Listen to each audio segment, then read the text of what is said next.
ঢাকা 13 ঘটনায় শেষ নয়।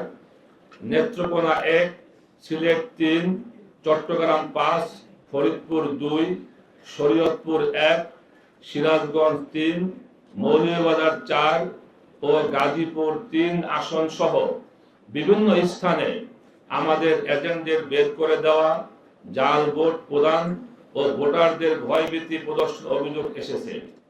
নির্বাচন পরবর্তী সময়ে ঢাকা 13 সহ কয়েকটি আসনে আমাদের সমর্থকদের বাড়িঘর ও ব্যবসা প্রতিষ্ঠানে হামলার ঘটনাও ঘটছে।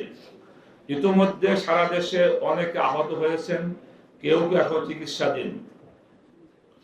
23 ফেব্রুয়ারি গভীর রাতে মোহাম্মদপুরে জুলাই হত্যা মামলার আমি তো সবসময় তোমাদের স্বপ্ন পূরণেরই চেষ্টা করব, আর সাথে তো এএইচজেড আছে। এই ডিগ্রিটা তোমাদের জন্যই, তোমরা না থাকলে এটা কখনোই সম্ভব হতো না। AHZ ইউকেতে পড়াশোনার সেরা পছন্দ। সাক্ষী ও রিকশা প্রতীকের সক্রিয় সমর্থক ইব্রাহিম খলিলের উপরে সন্ত্রাসী হামলা হয়েছে। তার হাতের হাড় ভেঙে গেছে বলে চিকিৎসকরা জানিয়েছেন। আমরা এই হামলার তীব্র নিন্দা জানাই এবং সংশ্লিষ্ট সাক্ষীদের রাষ্ট্রীয় নিরাপত্তা নিশ্চিত করার দাবি জানাই। আমাদের দাবি সমূহ: 1. ঢাকা 13 আসনের ফলাফল বাতিল করে নিরপেক্ষ তদন্ত করে ব্যবস্থা গ্রহণ করা। 2. জনাব হায়দার আলীর মৃত্যু সহ ঢাকা 13 আসনের গোটা নির্বাচনী অনিয়মের বিচার বিভাগীয় তদন্ত। 3. ইব্রাহিম খলিলের উপর হামলার সুষ্ঠু তদন্ত ও দোষীদের দৃষ্টান্তমূলক শাস্তি। 4. সারা দেশের নির্বাচনী অনিয়ম তদন্তে স্বাধীন কমিশন গঠন। 5.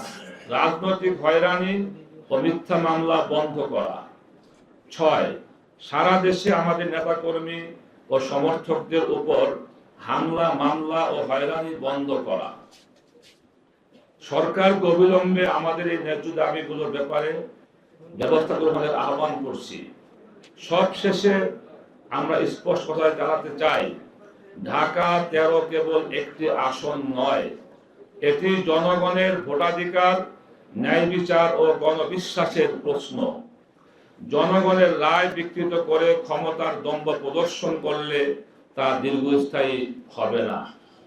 জনগণের অধিকার প্রতিষ্ঠার প্রশ্নে আমরা আপোষহীন। তাই জাতীয় সংসদ, আদালত ও রাজপথে কর্মসূচি ঘোষণার মাধ্যমে আমরা আন্দোলনের পথে অগ্রসর হতে বাধ্য হব।